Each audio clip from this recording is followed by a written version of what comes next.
Hi friends, welcome back to my channel. ఇది నా travel బ్లాగ్కి part 4 అనమాట. సో లాస్ట్ వీడియోలో చూసారు కదా, పాపకు అనేది పుట్టు వెంట్రుకలు అనేది తీసాము.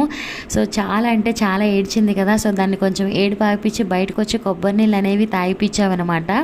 కొంచెం పాప సెట్ అయిన తర్వాత సో క్రిస్టియన్స్లోన పుట్టు వెంట్రుకలు తీసిన తర్వాత కొంచెం జుట్టు అనేది తీసుకొచ్చి సముద్రంలో వదిలిపెడతారంట.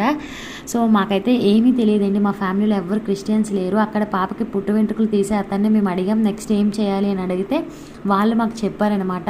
కొంచెం జుట్టు అనేది తీసుకెళ్ళి సముద్రంలో విడిచిపెట్టి పాపకి కొంచెం సముద్రంలో స్నానం చేయించి తర్వాత కొంచెం ఫ్రెష్ అప్ అయ్యి చర్చికి వెళ్ళి ప్రేయర్ చేయించుకోండి అని చెప్పేసి అన్నారు. సో మేము అదే పద్ధతి అనేది ఫాలో అయ్యామన్నమాట.